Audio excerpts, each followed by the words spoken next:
Wild love. രചന Jasmine. അവതരണം സാലിം കരുളായി. മോള് കിടക്കുന്നില്ലേ? സെറ്റിയിലിരിക്കുന്ന യേശുവിനെ നോക്കി ദേവി ചോദിക്കുമ്പോൾ അവൾ തലയാട്ടി ദേവിക്ക് അടുത്തേക്ക് വന്ന് കിടന്നു. അവൾക്ക് തൊട്ടപ്പുറത്ത് തന്നെ കണ്ണനും വന്ന് കിടന്നു. യേശു മിണ്ടിയില്ല. അവളെ കളിയാക്കിയ രംഗമായിരുന്നു അവളുടെ മനസ്സിൽ. ഏയ് അലിപ്പാണോ? ഞാൻ ചുമ്മാ പറഞ്ഞതല്ലേ, ഇതൊക്കെ ഒരു തമാശയായി എടുക്കണ്ടേ? കണ്ണൻ പറയുമ്പോൾ അവളൊന്നും മിണ്ടാതെ ദേവിയുടെ അടുത്തേക്ക് ചെരിഞ്ഞു കിടന്നു. ഓ, അല്ലെങ്കിൽ പണ്ട് ആ ചേച്ചി ആയിരുന്നപ്പോൾ ഉള്ള സ്നേഹമൊന്നും ഇപ്പം എടുത്തിയായപ്പോൾ ഇല്ലാത്തിടച്ച വാക്കുകളിൽ വരുത്തി കണ്ണൻ പറയുമ്പോൾ ഈശോ അവനക്ക് നേരെ കിടന്നു. കണ്ണനൊന്ന് ചിരിച്ചു. ഈശോ അവൻ്റെ ചെവിയിൽ പിടിച്ച് തിരിച്ചു. നിനക്ക് എവിടുന്ന കണ്ണ ഇങ്ങനെ ഓരോന്നൊക്കെ പറയാൻ കിട്ടണത്? ഓ, അതൊക്കെ എൻ്റെ കഴിവല്ലേ? ചിരിയോടെ കണ്ണൻ പറയുമ്പോൾ ആ ചിരി അവളുടെ മുഖത്തേക്കും പടർന്നു. അല്ലെങ്കിലും അവനോട് മിണ്ടാതിരിക്കാൻ അവൾക്ക് ആവില്ലല്ലോ. ഓരോന്ന് പറഞ്ഞും ചിരിച്ചും അവരങ്ങനെ കിടന്നു. അപ്പോഴാണ് വാതിൽ തുറന്ന് രുദ്രൻ അകത്തേക്ക് വരുന്നത്. വന്നതും അവൻ്റെ കണ്ണുകൾ ആദ്യം പോയത് ദേവിക്കും കണ്ണനും ഇടയിൽ ഒരു ചിരിയോടെ എന്തോ പറഞ്ഞു ചിരിക്കുന്നവളിലേക്കാണ്. ആഹാ, നീ വന്നോ? ആ ലൈറ്റ് ഓഫാക്കി അവിടെ ഒന്ന് കിടക്ക്. നേരത്തെ നീ തുടങ്ങി വെച്ചതിൻ്റെ ബാക്കിയൊക്കെ ഇനി നാളെ നോക്കടാ.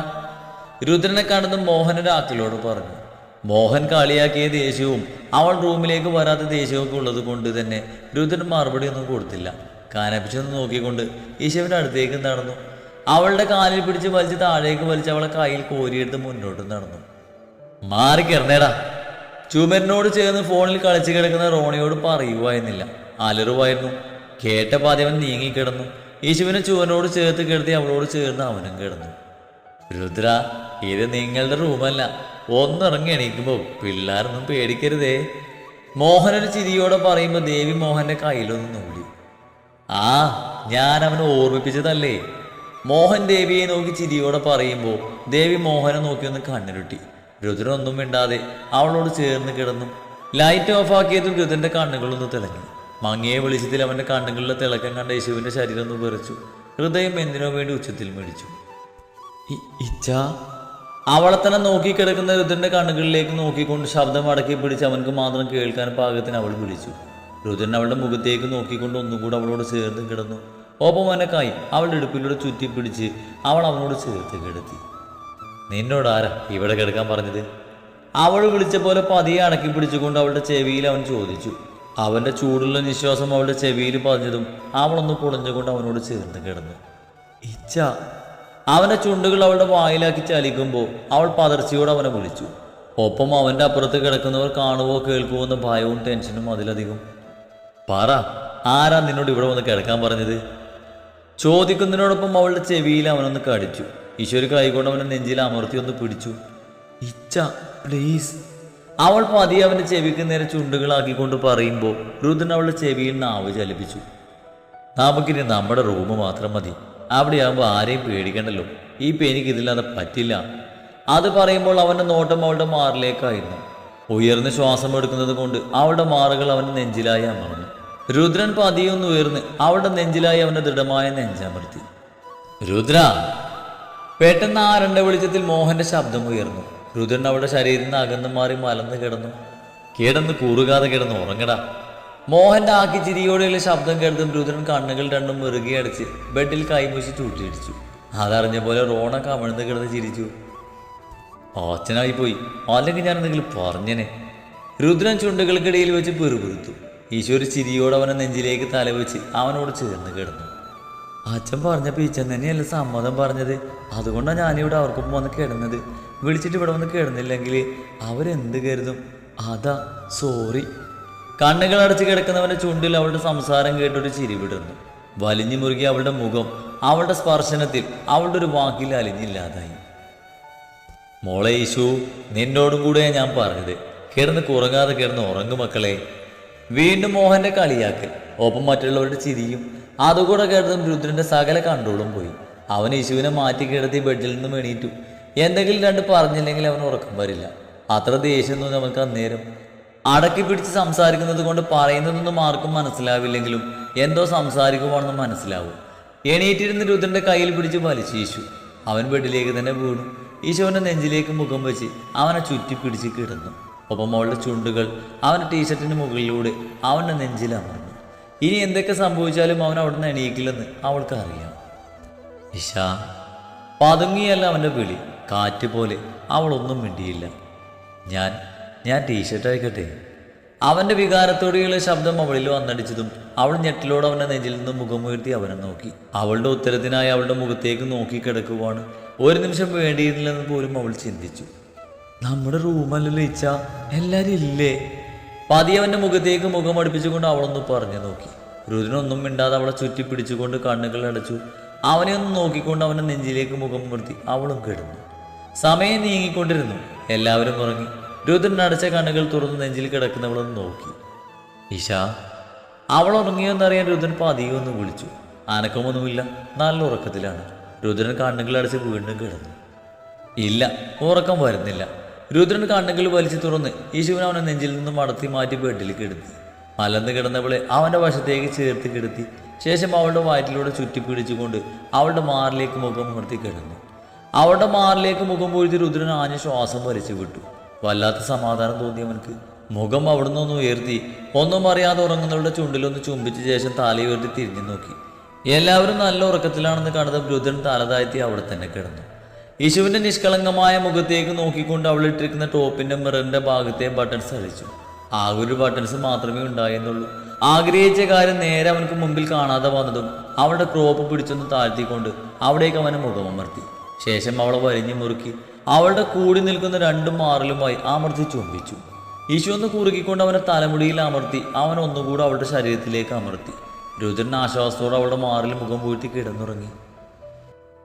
രാവിലെ നേരത്തെ എണീറ്റത് ദേവിയാണ്. വയലിൽ ചുറ്റി പിടിച്ച് കിടക്കുന്ന കണ്ണൻ്റെ കൈ വേർപെടുത്തി അവൻ്റെ നെറ്റിയിലൊന്ന് ചുംബിച്ച ശേഷം ദേവി പ്രാർത്ഥനയോടെ ബെഡിൽ നിന്ന് നിലത്തേക്ക് കാല് വെച്ചു. മാറിയെടുക്കാനുള്ള ഡ്രസ്സും എടുത്ത് ബാത്റൂമിൽ കയറുമ്പോൾ ദേവി രുദ്രനെ നോക്കി.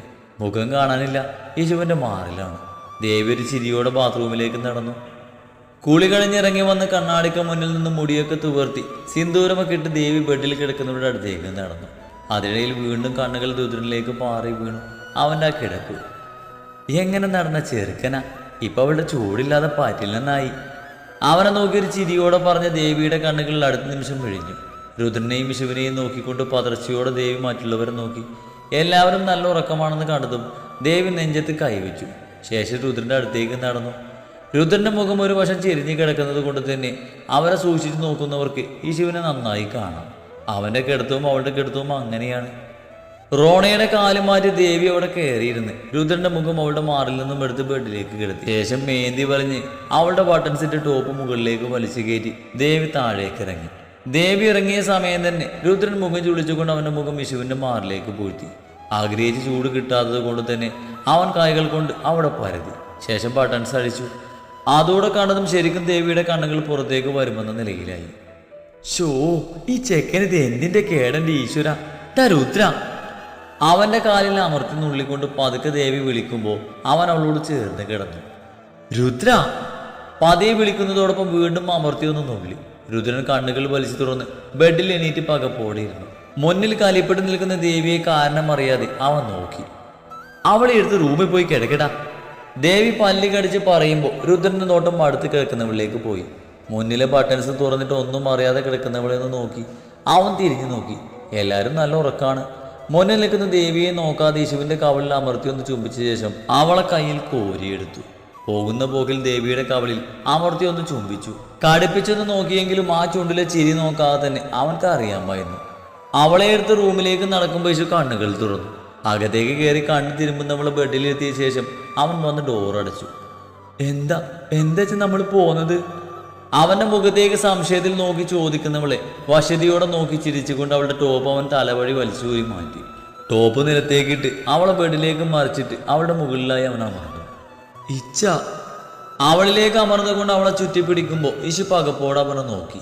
കുഞ്ഞിനൊന്നും മനസ്സിലാകുന്നുണ്ടായിരുന്നില്ല. അതാണ് കാരണം. ഉറങ്ങണീറ്റ് കണ്ണു തുറന്ന് നോക്കുമ്പോൾ അവൻ എടുത്തുകൊണ്ട് വരുന്നു. റൂമിൽ കയറി ബെഡിലിരുത്തുന്നു. ടോപ്പ് ഊരി എറിഞ്ഞ് ബെഡിലേക്ക് കിടത്തുന്നു. ആകെ മൊത്തം ഒരു പുകമയം പോലെ അവൾക്ക് തോന്നി. രുദ്രൻ അവളിൽ നിന്നും പതിയെ ഒന്ന് ഉയർന്ന് അവൻ്റെ ടീഷർട്ട് വലിച്ചൂരി ബെഡിലേക്ക് എറിഞ്ഞ് ശേഷം അവളുടെ ശരീരത്തിലേക്ക് അമർന്നു. എനിക്ക് ഉറങ്ങണം. അതിനെന്താ, ഉറങ്ങിക്കോന്ന് പറയണമെന്നുണ്ടെങ്കിലും അവനെ നോട്ടത്തിലും അവൻ്റെ സ്പർശനത്തിലും അവളുടെ നാവ് പൊങ്ങിയില്ല. അവൻ്റെ തീക്ഷ്ണതയേറിയ നോട്ടത്തിൽ അവൾ തളർന്നു. എനിക്ക് ഉറങ്ങണം ഈശ.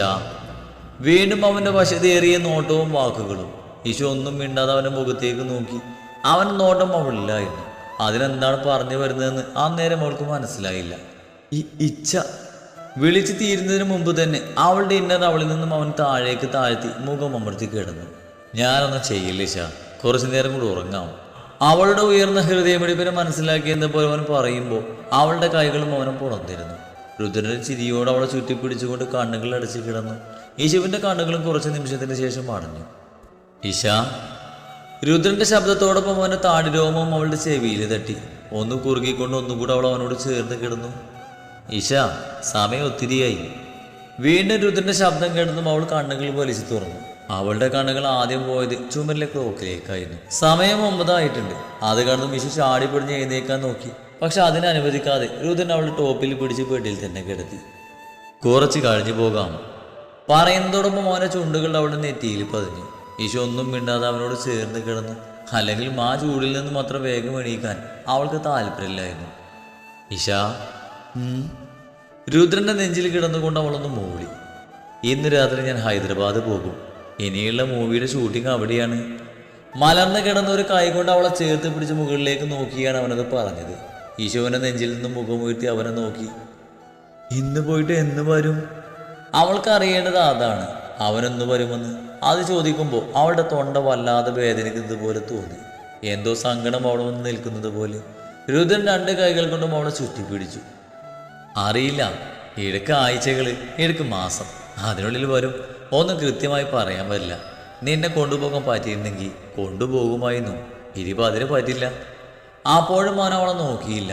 ഈശോ ഒന്നും മിണ്ടാതെ അവന് നെഞ്ചിൽ തലവെച്ച് കിടന്നു. അവളുടെ കണ്ണിൽ നിന്നും ഒഴുകിയിറങ്ങുന്ന കണ്ണുനീർ അവനെ നെഞ്ചിൽ വന്ന് പതിച്ചു. രുദ്രന് ഒറ്റ മറിച്ചിലിന് അവൾ അവൻ്റെ ശരീരത്തിന് അടിയിലാക്കി. ഈശോ കണ്ണു നിറച്ച് അവൾക്ക് വീതെ കിടക്കുന്നവനെന്ന് നോക്കി. 2 കൈയും പൊക്കി പിടിച്ച് അവൻ്റെ കൈകൾക്കിടയിലൂടെ ഇട്ട് അവനെ വരിഞ്ഞു മുറുക്കി കെട്ടിപ്പിടിച്ചു. രുദ്രന്റെ ചുണ്ടിലൊരു ചിരി വിടർന്നു. ഇച്ച പോവണ്ടച്ച, ഞാൻ ഒറ്റക്കാവില്ലേ? അതും പറഞ്ഞുകൊണ്ട് അവളൊന്ന് തേങ്ങി. രുദ്രൻ അവളിൽ നിന്നും മടന്നു മാറി അവളുടെ മുഖത്തേക്ക് നോക്കി ചെരിഞ്ഞു കിടന്നു. പോകാതെ പിന്നെ, എൻ്റെ ജോലി അതല്ലേ. സൈൻ ചെയ്ത കുറച്ച് മൂവീസ് കൂടിയുണ്ട്. അത് കഴിഞ്ഞാൽ പിന്നെ ഈ സിനിമാ ലോകം ഞാൻ ഉപേക്ഷിച്ച് അച്ഛൻ്റെ ബിസിനസ് നോക്കി എൻ്റെ ഭാര്യക്കൊപ്പം ഇവിടെ തന്നെ കൂടാം. പക്ഷേ കുറച്ച് സമയമെടുക്കും, സഹിച്ചേ പറ്റൂ. അവളുടെ നിറഞ്ഞ കണ്ണുകളിലേക്ക് നോക്കി ഒരു പുഞ്ചിരിയോടെ രുദ്രൻ പറഞ്ഞു നിർത്തുമ്പോൾ അവളൊന്ന് മൂളി.